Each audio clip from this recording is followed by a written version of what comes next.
Hey everyone, Namaste. So we are starting with a new series of corporate tax. So if you are new to the channel, then please make sure to hit the subscribe button, press the bell icon, and let's get started with the video. So with this chapter, we are starting a new series that is corporate tax, जिसका पहला chapter हम आज start करेंगे assessment of companies. तो पूरा chapter start करने से पहले मैं आपको एक जिस्ट दे देती हूँ कि हमें पूरे चैप्टर में पढ़ना क्या क्या है. ठीक है, तो हमें सबसे पहले देखना है कि कंपनीज कितने टाइप की होती हैं. ठीक, कंपनी के टाइप्स देख लिए, ब्रॉडली कितने टाइप्स की होती हैं. उसके बाद हमें सिर्फ दो ही टाइप्स कंपनी के देखने होंगे. एक होता है आपका डोमेस्टिक कंपनी और दूसरा आपका फॉरेन कंपनी. ठीक है, ये दो कंपनीज देख ली. सेकंड हमें क्या पढ़ना है कि इन कंपनीज के टैक्स रेट क्या है, किस रेट पे इन पे टैक्स लगाया जाता है.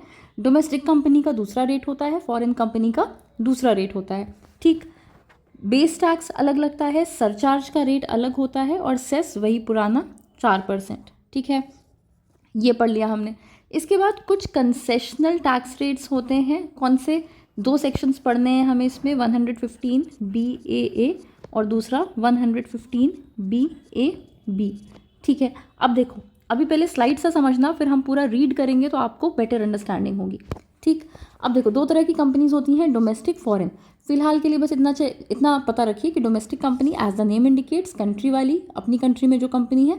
फॉरेन कंपनी बाहर की कंपनी. ठीक है, इसका टैक्स रेट दूसरा है. इसका टैक्स रेट मैं अभी फ़िलहाल के लिए रफली लिख देती हूँ कि मान लीजिए इसका टैक्स रेट है 25% और इसको टैक्स देना पड़ता है फॉरेन कंपनी को 35% पे. बात समझ में आ गई? ठीक है, टैक्स हम किस पे निकालते हैं? आपने जितना पैसा कमाया है, कंपनी ने जितना भी प्रॉफिट कमाया होगा, जितना भी नेट प्रॉफिट कमाया होगा, उस पर वो टैक्स देगी. या तो 25% या तो 35%. डोमेस्टिक होगी तो 25, फॉरेन होगी तो 35%. ठीक है, इसके बाद अगर वो कंपनी ने 115 BAA ऑप्ट किया है या फिर 115 BAB ऑप्ट किया है, अभी ये क्या होता है मैं बताऊंगी. दो स्पेशल कंसेशनल रेट्स दिए गए हैं, एक 15% का और एक 22% का. ठीक है, तो अगर डोमेस्टिक कंपनी है और उसने 115 BAA या BAB ऑप्ट किया है तो उसे 15% या 22% पे टैक्स देना पड़ेगा, ना कि 25% और 35% पे. ठीक है, अब ये तो आपने टैक्स निकाल लिया. ठीक, इसके बाद हमें ना एक और टैक्स निकालना होता है जिसको बोलते हैं मैट. मैट क्या होता है आपका? Minimum alternate tax. देखो बेटा, अभी हम बस जस्ट देख रहे हैं कि हमें पूरे चैप्टर में पढ़ना क्या है. इसके बाद हम पूरा चैप्टर पढ़ेंगे. ठीक है, तो परेशान नहीं होना. मैट क्या होता है? Minimum alternate tax. Minimum alternate tax का क्या मतलब कि इतना टैक्स तो कंपनी को पे करना ही करना है at any cost in any phase. अब मान लो आप पैसे बहुत कमाते हो, आपका प्रॉफिट बहुत हो रहा है कंपनी पे, बट टैक्स जब पे करना होता है ना, तो आप बहुत सारे डिडक्शंस लगा देते हो, एग्जेम्पशंस लगा देते हो और फिर आपका टैक्स बहुत कम हो जाता है. तो ऐसे में तो इनकम टैक्स डिपार्टमेंट को लॉस हो जाता है. तो इनकम टैक्स डिपार्टमेंट क्या बोलता है कि देखो, हम एक मैट सेट कर देंगे, मतलब मिनिमम ऑल्टरनेट टैक्स सेट कर देंगे और इतना टैक्स तो आपको किसी भी कीमत पे देना पड़ेगा. ठीक है, तो अब आपने जो ये वाला टैक्स निकाला था ना, 25% या 35% या ये 15% और 22%, इसको तो निकालना ही निकालना है. किस पे? आपकी जो भी इनकम है, जो भी आपका नेट प्रॉफिट है. ठीक है, लेकिन फिर आपको मैट भी निकालना होगा. मैट का फिक्स्ड परसेंट होता है कितना? 15%. और 15% किस पे निकालते हैं? बुक प्रॉफिट पे. ठीक है, नेट प्रॉफिट पे नहीं निकालते, क्योंकि बच्चे नेट प्रॉफिट तो आपने खुद ही निकाला था, उस पर तो आप नॉर्मल टैक्स निकाल ही रहे थे. तो असेसमेंट ऑफ कंपनी में हम क्या करते हैं ना, बुक प्रॉफिट निकालते हैं. बुक प्रॉफिट कैसे निकालेंगे ये हम लोग अभी सीखेंगे आज. ठीक है, बुक प्रॉफिट कैसे निकालते हैं वो देखेंगे. और फिर बुक प्रॉफिट का स्ट्रेट 15% होता है आपका मैट. ठीक है, फिर हम कंपेयर करेंगे इस वाले टैक्स को और मैट को, और दोनों में से जो ज़्यादा होगा वो कंपनी को पे करना पड़ेगा. तो मान लो आपने 25% पे टैक्स निकाला था और आपका टैक्स आ रहा था 50,000. फिर आपने मैट निकाला तो मैट आ रहा था 75,000. ठीक है, और मैट का मतलब ही है मिनिमम ऑल्टरनेट टैक्स, कि इतना तो देना ही देना है. तो आपको 50 और 75 में 75,000 देना पड़ेगा. इन द सेम वे अगर आपने टैक्स अपना पहले निकाला था 50,000 और मैट आ रहा था 45,000, इन दैट केस आपको मैट नहीं देना पड़ेगा. फिर आपको ना नॉर्मल टैक्स पे करना पड़ेगा, क्योंकि ये तो मिनिमम ऑल्टरनेट टैक्स है, मैक्सिमम ऑल्टरनेट टैक्स नहीं है. तो ये तो मिनिमम आपको इतना पे करना था, बट आपका अगर नॉर्मल टैक्स ही 50,000 आ रहा है तब तो आपको 50,000 पे करना पड़ेगा. ठीक है, फिर से अब हमें क्या क्या पढ़ना है, कंपनी के टाइप्स कौन कौन से होते हैं, उसमें फिर हम ब्रॉडली पढ़ेंगे, मतलब नैरो करेंगे उसको डाइसेक्ट करके, तो फिर हम पढ़ेंगे डोमेस्टिक कंपनी और फॉरेन कंपनी, उसके टैक्स रेट क्या है, सरचार्ज किस रेट पे लगता है, 2 कंसेशनल टैक्स रेट पढ़ेंगे हम, 115 BAA और BAB।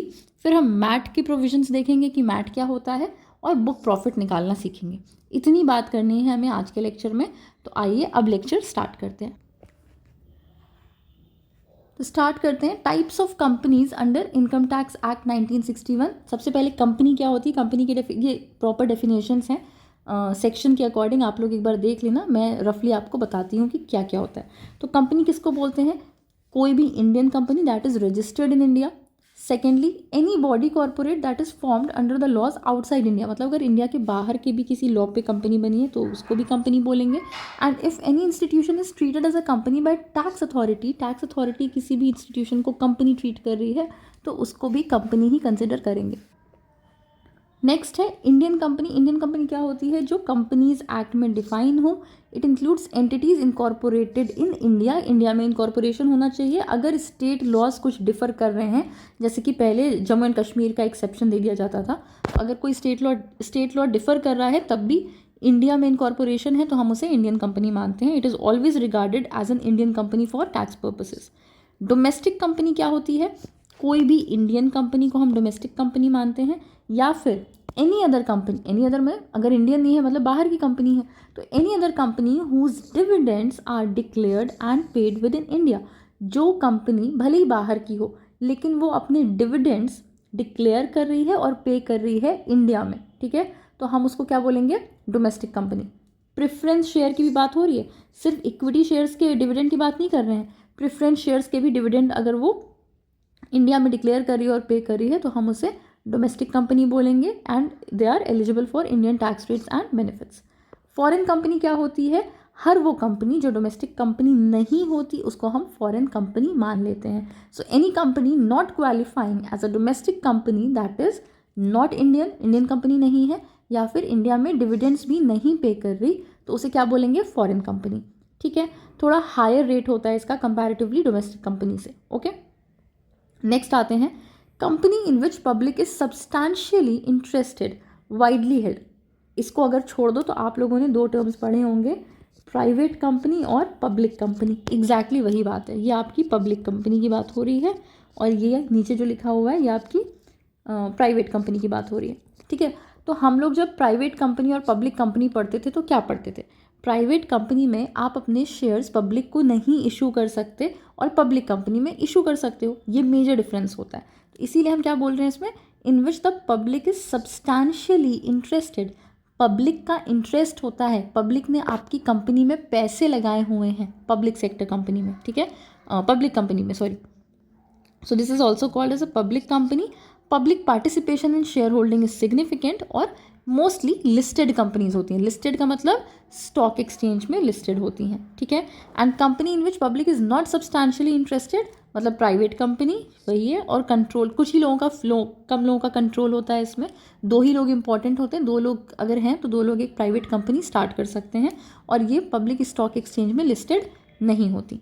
लास्ट है आपका लिस्टेड वर्सेस अनलिस्टेड, नाम से ही क्लियर हो रहा है, लिस्टेड कंपनी जो स्टॉक एक्सचेंज में ट्रेड होती हैं और अनलिस्टेड जो लिस्टेड नहीं होती स्टॉक एक्सचेंज पे, ठीक है।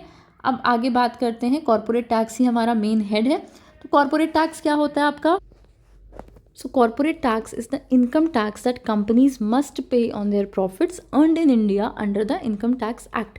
मतलब जो भी टैक्स कंपनीज पे कर रही हैं हम उसको कॉर्पोरेट टैक्स बोलते हैं, डोमेस्टिक कंपनी हो या फॉरेन कंपनी हो कोई फ़र्क नहीं पड़ता, ठीक है। अब रेट्स देखते हैं डोमेस्टिक कंपनी के। डोमेस्टिक कंपनी के लिए रेट क्या होता है, सबसे पहले डोमेस्टिक कंपनी में हम टर्नओवर देखते हैं। टर्नओवर मतलब कि कुछ नहीं, सेल्स, ठीक है, सेल्स को टर्नओवर बोलते हैं। तो पहले हम देखेंगे कि कंपनी का टर्नओवर कितना है। डोमेस्टिक कंपनी की बात हो रही है, सिर्फ और सिर्फ डोमेस्टिक कंपनी की। तो डोमेस्टिक कंपनी में देखेंगे सेल्स कितनी है। अगर कंपनी की सेल्स 400 करोड़ से कम है, अगर कंपनी की सेल्स 400 करोड़ से कम है तो उस पर टैक्स कितना लगेगा, 25% का, ठीक है। और अगर अदर डोमेस्टिक कंपनी मतलब अगर 400 करोड़ से ऊपर का टर्नओवर है, ऊपर की सेल्स है, तो टैक्स रेट हो जाता है कितना, 30%। 30% of what and 25% of what, profit, जो भी उनका नेट प्रॉफिट है, जितना पैसे कमाए हैं उसका 25%। कन्फ्यूज़ नहीं करना कि आप 25% 400 करोड़ का निकाल दो, नहीं, 400 करोड़ बस चेक करने के लिए। टर्नओवर हम चेक करेंगे कि टर्नओवर कितना है, और टर्नओवर अगर 400 करोड़ से कम है मतलब 25% के रेट पे टैक्स, और अगर 400 करोड़ से ज़्यादा है तब 30% पे टैक्स। ठीक है। इसके बाद मैंने आपको बताया 2 कंसेशनल रेजीम्स होती हैं, 115 BAA और BAB। अभी हम देखेंगे क्या होता है। BAA में आपको 22% का टैक्स लगता है और BAB में 15% का टैक्स लगता है। दोनों में ही 10% का सरचार्ज लगता है। ठीक, अब ये दोनों सेक्शंस में है क्या, आइए वो देखते हैं वन बाय वन। तो सबसे पहले हमारे पास है सेक्शन 115 BAA। किसके लिए होता है बच्चे, ये डोमेस्टिक कंपनीज़ के लिए होता है। ठीक है, किसके लिए होता है, डोमेस्टिक कंपनीज़ के लिए। This is available to all domestic companies regardless of turnover और बिजनेस टाइप। कौन सा बिजनेस है, टर्नओवर कितना है, बिल्कुल भी मैटर नहीं करता। If you are a domestic company you can obviously opt for section 115 BAA। टैक्स रेट कितना होता है इसमें, 22%। ठीक है, यहाँ पे देखो लिखा है टैक्स रेट होता है 22%, सरचार्ज 10% और सेस 4%, ये रेट होता है।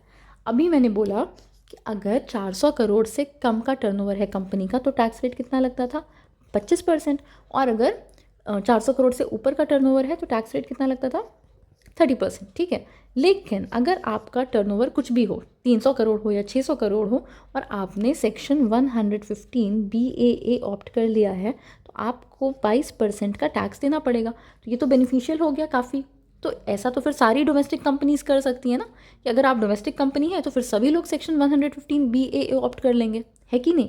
तो इसीलिए कुछ कंडीशंस लगाई गई हैं कि कुछ कुछ कंडीशन है, अगर आप ये कंडीशन पूरी करने के लिए रेडी हैं तब फिर आप ये सेक्शन ऑप्ट कर सकते हैं, नहीं तो नहीं कर सकते। कंडीशंस क्या है वो देख लेते हैं। So the company must not claim certain exemptions और डिडक्शंस। जैसे कि आपको कुछ कुछ एग्जेम्पशन और डिडक्शन क्लेम करना अलाउ नहीं किया जाएगा। सबसे पहले एडिशनल डेप्रिसिएशन जो अलाउ होता है नहीं अलाउ होगा आपको। स्पेशल इकोनॉमिक जोन का जो बेनिफिट दिया जाता है, स्पेशल इकोनॉमिक जोन में जैसे 5 साल तक टैक्स हॉलीडे रहती है, उसके बाद भी कंसेशनल रेट होता है, आप वो क्लेम नहीं कर सकते। चैप्टर 6A में जितने भी डिडक्शंस हैं 80JJAA और 80M को छोड़ के जितने भी डिडक्शंस हैं चैप्टर 6A में वो कोई भी डिडक्शन नहीं मिलते। अच्छा, ये डिडक्शंस अगर आपको नहीं पता है ना तो मैंने डिडक्शंस का एक पूरा चैप्टर बनाया हुआ है, एक पूरा लेक्चर बनाया हुआ है, उसका लिंक मैं डिस्क्रिप्शन में दे दूँगी, आप वो देख सकते हैं। ठीक है, अदरवाइज़ अगर आपको इनकम टैक्स थोड़ा बहुत याद होगा तो हमने 80C से 80U में बहुत सारे डिडक्शंस पढ़े थे, 6A वाले डिडक्शंस हमने अलग से पढ़े थे। ठीक, लास्ट पॉइंट क्या है, मैट का क्रेडिट अलाउ नहीं होता। अभी इस पॉइंट को होल्ड पे रखिए, पहले हम मैट पढ़ लेंगे और फिर देखेंगे कि मैट क्या होता है और मैट का क्रेडिट क्या होता है। ठीक है, आगे अब ये लेके बेनिफिट क्या है, तो बेनिफिट तो सीधा सीधा है, आपको 25% और 30 नहीं बल्कि 22% का टैक्स देना पड़ेगा। सो lower tax rate with fewer deductions, आपको टैक्स रेट कम देना पड़ेगा और मैट एप्लीकेबल नहीं होता। ऊपर मैंने क्या बताया कि पहले आप अपना टैक्स निकालोगे 25% पे, ठीक, उसके बाद आप अपना मैट भी निकालोगे 15% पे, किस पे, बुक प्रॉफिट पे, और दोनों में से जो ज़्यादा होगा उस पे टैक्स देना पड़ेगा। लेकिन अगर आपने 115 BAA ऑप्ट किया है तो मैट वैट कुछ नहीं होता। ठीक है, बस 115 BAA में जितना टैक्स आ रहा है उतना टैक्स पे करना है, एंड ऑफ स्टोरी। ठीक है, उसके बाद कुछ नहीं देखते। नेक्स्ट आते हैं सेक्शन 115 BAB पे। ये किसके लिए होता है, for new manufacturing companies. Again ये भी डोमेस्टिक कंपनीज़ के लिए होता है, मतलब फॉरेन कंपनीज़ के लिए, दोनों में से ही कोई सेक्शन नहीं है। तो डोमेस्टिक कंपनी के लिए होता है और नई डोमेस्टिक कंपनी। अब नई हम किसको मान रहे हैं, जिसका इनकॉर्पोरेशन हुआ हो ऑन और आफ्टर 1 अक्टूबर 2019, मतलब 1 अक्टूबर 2019 के पहले की कंपनीज अगर कोई हैं तो उनको ये सेक्शन नहीं ऑप्ट करने को मिलेगा। किसको मिलेगा, अगर उनका इनकॉर्पोरेशन 1 अक्टूबर 2019 को या उसके बाद हुआ है। ठीक है, और उन्होंने प्रोडक्शन अपना स्टार्ट कर दिया है 31 मार्च 2024 के पहले एंड कमेंसिंग प्रोडक्शन बिफोर 31 मार्च 2024। तो ये एप्लीकेबिलिटी है। अगर आप इस दोनों ब्रैकेट में फॉल कर रहे हैं तो फिर आप 115 BAB ऑप्ट कर सकते हैं। टैक्स रेट इसमें और कम हो जाता है, कितना, 15%, सरचार्ज 10% और सेस 4% हमेशा से कॉमन है। आप लोग देख रहे हैं इनकम टैक्स के ज़माने से कॉमन है।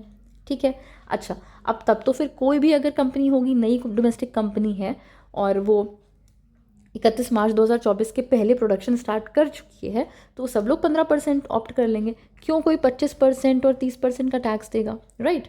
तो इसके लिए भी कंडीशंस रखी गई हैं कि ये कंडीशंस आपको फुलफिल करनी है, अदरवाइज आप ये सेक्शन ऑप्ट नहीं कर सकते। कंडीशन क्या है? मैट एप्लीकेबल नहीं होता, वो हमें पता है, ऊपर भी हमने देखा था। It should not claim specified exemptions deductions, बहुत सारे एग्जाम्शंस और डिडक्शंस नहीं मिलते, ये सेम कंडीशन ऊपर भी थी।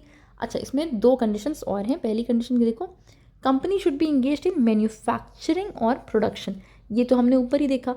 न्यू मैन्युफैक्चरिंग कंपनी होनी चाहिए, मतलब ट्रेडिंग कंपनी है, कोई सर्विस सेक्टर की कंपनी है, तो उसको हम कंसिडर नहीं करेंगे।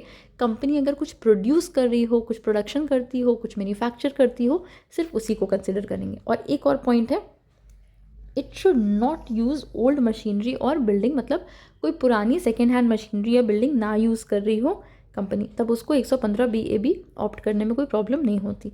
बेनिफिट क्या मिलते हैं? आपको इतना कम टैक्स देना पड़ रहा है, इससे बड़ा क्या बेनिफिट होगा?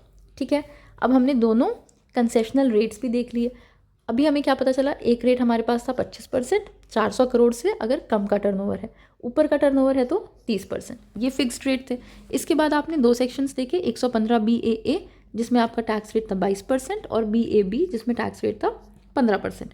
तो पहले हम ये वाला टैक्स तो निकालेंगे ही निकालेंगे, और ये सारी बातें हो रही थी किसकी?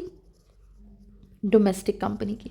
अब अगर फॉरेन कंपनी का देखें तो फॉरेन कंपनी के लिए देखो सीधे सीधे लिखा है 35% पे टैक्स लगता है, इनको ना कोई और कंसेशनल रेट्स मिले हैं, ये दो सेक्शंस की तरह 115 BAA BAB जैसा कोई सेक्शन नहीं मिला है, और इनके लिए कोई टर्नओवर की लिमिट भी नहीं है कि 400 करोड़ से कम, 400 करोड़ से ज़्यादा, हमें कोई भी टर्नओवर की लिमिट देखने की ज़रूरत नहीं है। ठीक है, फिक्स्ड रेट होता है फॉरेन एंटिटीज़ के लिए कितना? 35%। अब बात करते हैं सरचार्ज की। देखो सेस तो फिक्स है सभी के लिए 4%, कोई भी चेंजेस नहीं है। सरचार्ज की बात करते हैं तो सरचार्ज हम देखते हैं डोमेस्टिक कंपनी के लिए कितना है। अगर आपकी इनकम 1 करोड़ से ऊपर है और 10 करोड़ तक की है, ठीक है, 1 करोड़ से 10 करोड़ के बीच में है अगर आपकी इनकम, तो सरचार्ज लगेगा 7%, और अगर 10 करोड़ से ऊपर की इनकम है तो सरचार्ज लगेगा 12%, यही लिखा है। 7% on 1 crore to 10 crore and 12% on more than 10 crore. ठीक है, 7% और 12%, ये दो फिगर याद रख लेना। और यही फॉरेन कंपनी की बात करें तो 1 करोड़ से 10 करोड़ के बीच की इनकम है तो 2%, और 10 करोड़ से ऊपर की इनकम है तो 5%, वही चीज़ यहाँ लिखी हुई है 2% एंड 5%। ठीक है, तो अच्छा, इससे अब आपको एक चीज़ पता चलेगी, डोमेस्टिक कंपनी जो थी उसके टैक्स रेट कम थे, 25%, 30% या फिर 22%, 15% जो कंसेशनल रेट्स थे। ठीक है, लेकिन इनका सरचार्ज ज़्यादा है, 7%, 12%। वहीं पे फॉरेन कंपनीज़ में रेट, आपका जो बेस टैक्स का रेट था वो ज़्यादा था 35%, बट आपका सरचार्ज जो है वो कम कर दिया गया 2% और 5%। ठीक है, और सेस सबके लिए कॉमन है 4% और 4%। इतनी बात समझ में आ गई होगी। आगे बढ़ते हैं। नेक्स्ट है आपका topic income heads applicable to companies. बहुत छोटा सा टॉपिक क्या है, इसमें आपको ऐसे ही बता देती हूँ। जब हमने इनकम टैक्स पढ़ा था तो हमने इनकम टैक्स की पूरी सीरीज़ कर ली। अब तो उसमें हमने देखा था कि 5 हेड्स ऑफ इनकम होते हैं। Income from salary, income from house property, PGBP, capital gain and other sources. ठीक है, ये 5 सोर्सेज ऑफ इनकम हमने पढ़े थे। अब यहाँ हमें देखना है कि कंपनी के लिए कौन कौन से हेड्स एप्लीकेबल हैं। तो कोई दिमाग नहीं लगाना। अब कोई कंपनी है तो क्या कंपनी किसी और इंस्टीट्यूशन में, किसी और ऑर्गेनाइजेशन में जॉब करती होगी क्या कि उसको सैलरी मिलेगी? नहीं, तो इनकम फ्रॉम सैलरी एप्लीकेबल नहीं होती।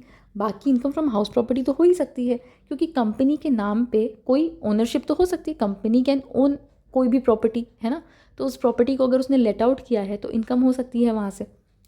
प्रॉफिट और गेन तो हो ही सकता है, बिजनेस और प्रोफेशन से बिजनेस की ही बात हो रही है।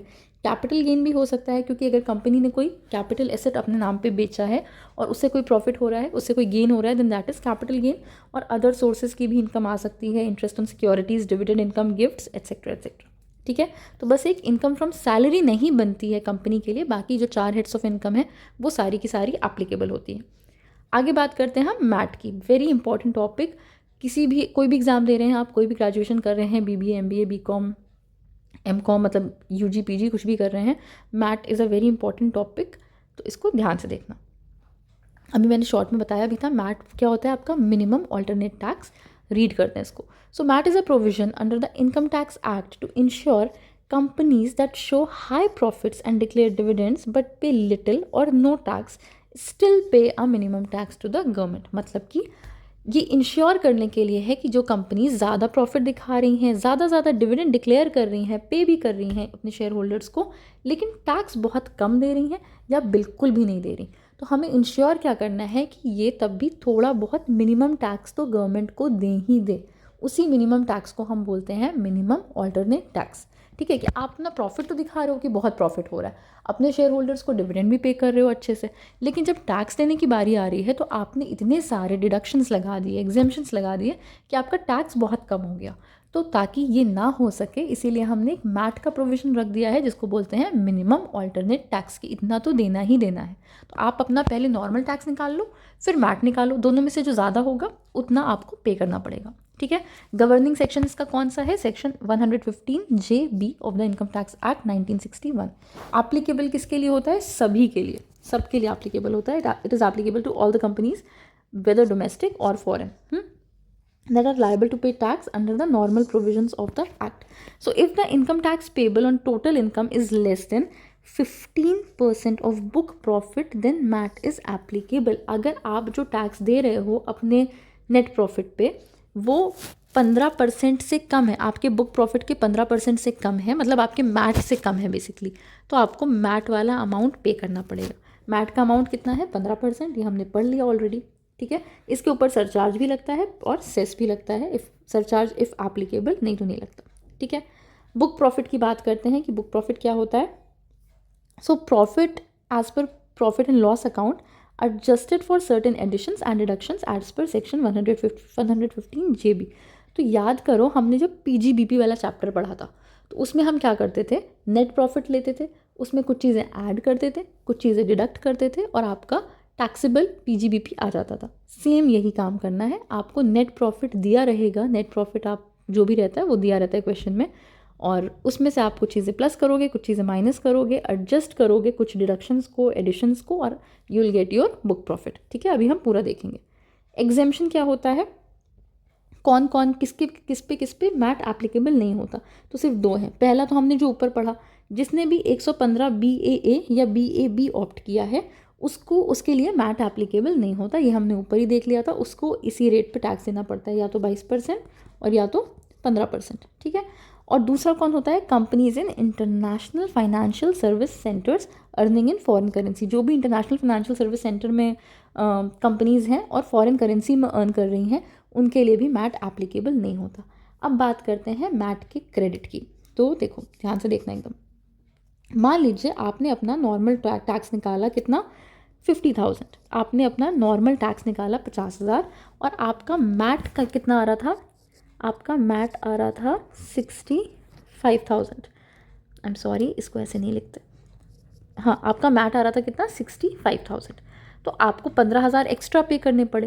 तो ये जो 15,000 का डिफरेंस है ना, जो आपने मैट एक्स्ट्रा पे किया, आपको इसका क्रेडिट आ जाता है। ठीक है, अच्छा, इसका जो क्रेडिट वापस आ जाता है, जैसे हम लोगों ने GST में पढ़ा हुआ है एक बार, अगर आपने पढ़ा है तो इट्स ओके, नहीं तो कोई बात नहीं।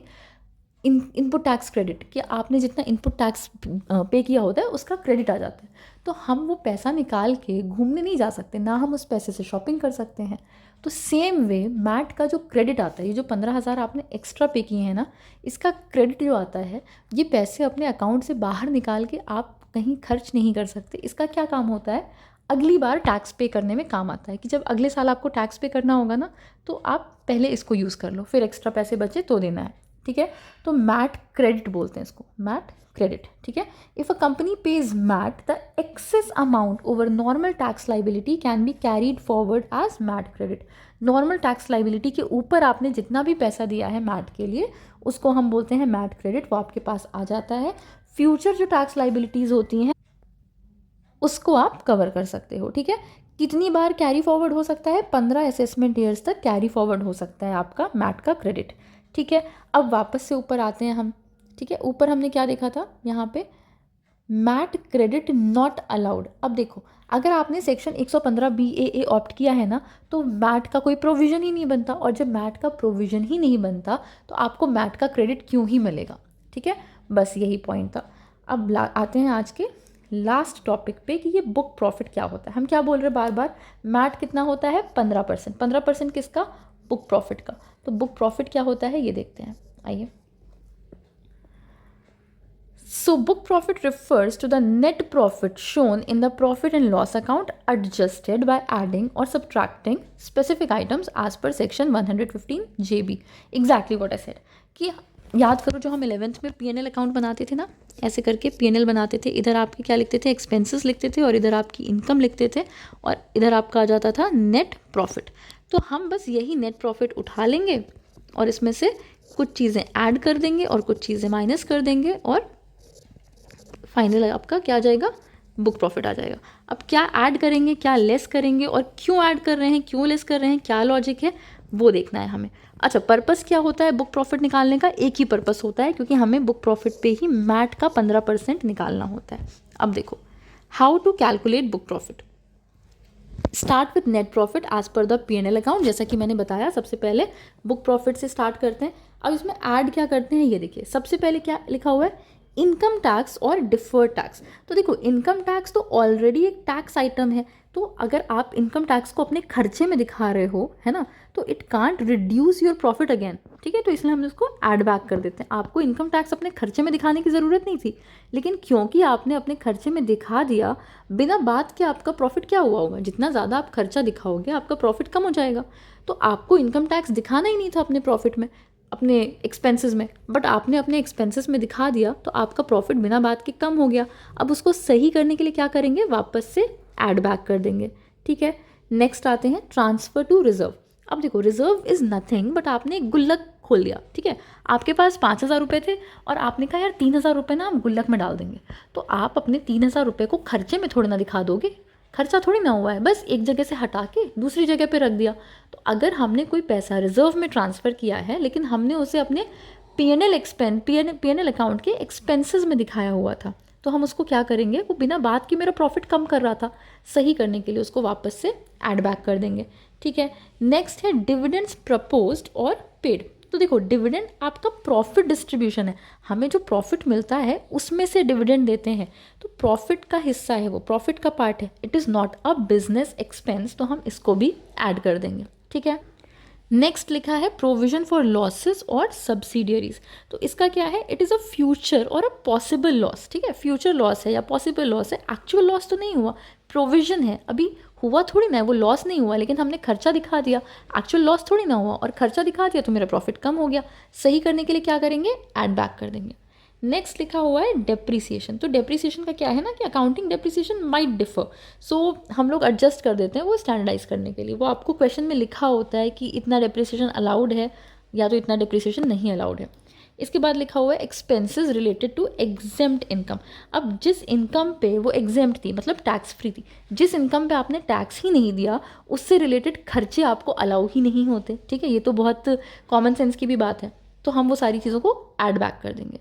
सब्ट्रैक्ट क्या करते हैं, ये देखिए, इनकम एग्जेम्प्ट अंडर सेक्शन 10, मतलब एग्रीकल्चरल इनकम वगैरह वाली जो इनकम होती है, इस पर तो टैक्स ही नहीं लगता है. ठीक है, तो इसको हम सब्ट्रैक्ट कर देंगे. ठीक है, इसके बाद है आपका income from SEZ. Income from SEZ again income, मैंने बताया था स्पेशल इकोनॉमिक जोन से जो इनकम आती है आपकी, उस पर भी आपको टैक्स हॉलीडे मिलता है, तो इसको भी आप सब्ट्रैक्ट कर देंगे. इसके बाद लिखा है withdrawal from reserves if already added earlier. अभी मैंने बताया था कि ऊपर हमने क्या पढ़ा था कि अगर आप रिजर्व में कुछ अमाउंट ट्रांसफ़र कर रहे हो, तो वो तो आपने बस पैसा इधर का उधर किया, तो रिजर्व्स आर लाइक सेविंग्स, वो आपने प्रॉफिट से साइड रख के एक सेविंग कर लिया. तो जैसे मान लो कि ईयर 1 में आपने कंपनी का 100 रुपये निकाला और रिजर्व में डाल दिया. ठीक है, 100 रुपये निकाल के रिजर्व में डाल दिया, फिर दिस 100 रुपीज़ आपने ऐड बैक कर दिए प्रॉफिट कैलकुलेट करते समय, बुक प्रॉफिट कैलकुलेट करते समय. यहाँ पे मैंने बताया था ना कि you have to add it back, क्योंकि अगर आपने अलग से निकाल दिया है तो वो खर्चा तो है नहीं, तो आपने वापस से ऐड बैक कर दिया. ठीक है, so now in the second year the company uses और the company is withdrawing that reserve. Okay, और वो किस में दिखा रही है उसको, अपनी इनकम में. अगर उसने कंपनी से शेयर रिजर्व विड्रॉ कर लिया है तो उसके लिए तो वो इनकम हो गई, तो वो अपनी इनकम में P&L में दिखा रही है. तो अब अगर हम इसको एडजस्ट नहीं करेंगे ना, तो ये 2 बार काउंट हो जाएगा. पहले साल में हो गया when it was added back, और सेकेंड ईयर में हो गया when it is coming as income.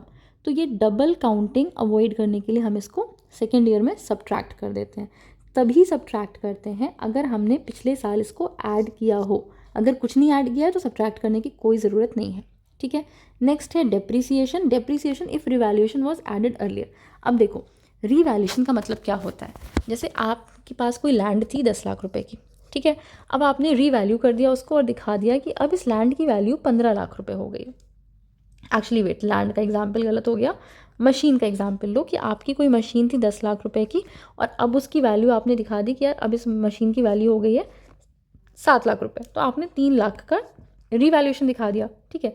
अब ये बताओ कि मशीन आपने बेची तो है नहीं अभी, और बेची नहीं है तो आपका कोई लॉस नहीं हुआ है, बस वो मशीन रखी हुई थी 10 लाख रुपए की, अब आपको लग रहा है वो डेप्रिशिएट हो गई तो 7 लाख की हो गई, तो आपने 3 लाख रुपए पहले ही रीवैल्यूएशन के ऐड कर दिए थे, पहले ऐड किए थे, तो अब आप इस पे डेप्रिसिएशन निकाल रहे हो। तो जब रीवैल्यूएशन आपने पिछला ऐड कर दिया था तो वही सेम ऊपर वाला पॉइंट कि आप इसका फिर डेप्रिसिएशन भी माइनस कर दोगे। तो अगर कोई एक्स्ट्रा डेप्रिसिएशन है ना, जो रीवैल्यूएशन वाला अमाउंट है उस पर अगर कोई एक्स्ट्रा डेप्रिसिएशन लगा है, जैसे इस 3 लाख पे, या अगर इसकी वैल्यू बढ़ गई होती, लैंड है उसकी वैल्यू बढ़ गई होती, तो जो भी बढ़े हुए अमाउंट पे एक्स्ट्रा डेप्रिसिएशन, रीवैल्यूड अमाउंट पे एक्स्ट्रा डेप्रिसिएशन लगा है, that is not a real business expense because the company did not actually spend that money, right, the company didn't spend that money, हमने तो बस दिखा दिया, so it is just increasing the value on papers, actual में it is not increasing any value, right, तो हम उसको subtract कर देंगे। नेक्स्ट हमारा क्या, हाँ, नेट प्रॉफिट से हमने स्टार्ट किया, कुछ चीज़ों को ऐड किया, कुछ चीज़ों को माइनस किया, और फाइनली मेरा जो आंसर आएगा उसको बोलेंगे क्या, हम बुक प्रॉफिट, और उसी बुक प्रॉफिट से हम 15% निकाल लेंगे और उसको बोलेंगे मैट, ठीक है। मैट की इंपॉर्टेंस क्या है, मैट 15% होता है बुक प्रॉफिट का, so even if a company has low or no taxable income due to exemptions it must pay minimum tax on this book profit, ये हमने पढ़ लिया। बुक प्रॉफिट और टैक्सेबल इनकम सेम नहीं होती, देखो बेटा, अगर सेम होती तो हम इसका 25% निकाल ही रहे थे टैक्स के लिए, या फिर 30%, और या फिर फॉरेन कंपनीज़ के लिए 35%, ठीक है। तो हम बुक प्रॉफिट और टैक्सेबल इनकम सेम होता तो हम इसका 15% ना निकालते ना। बुक प्रॉफिट हमेशा आपका कंपैरेटिवली ज़्यादा आता है, हमेशा ऐसे एकदम ज़रूरी नहीं है hard and fast, but comparatively आपका बुक प्रॉफिट ज़्यादा आता है। तो टैक्सेबल इनकम से हम टैक्स अलग से निकालेंगे, बुक प्रॉफिट से टैक्स अलग से निकालेंगे, मैट का दोनों में से जो ज़्यादा होगा उसको पे करना होता है, ठीक है। ये सिर्फ मैट पर्पसेस के लिए निकालते हैं, and MAT credit can not be claimed by companies opting for section 115 BAA और BAB, ये बात हमने ऊपर पढ़ ली थी। तो ये पूरा आपका था असेसमेंट ऑफ कंपनी की कंपनी का टैक्स असेसमेंट कैसे करते हैं। अगर टॉपिक समझ में आया होगा then please give this video a thumbs up. अगर पूरे टॉपिक पे कोई डाउट हुआ हो तो कमेंट करके बताना। अगर कोई और लेक्चर आपको चाहिए जिसका वीडियो, तो भी आप कमेंट कर सकते हो। Please subscribe to the channel, share the video with your friends.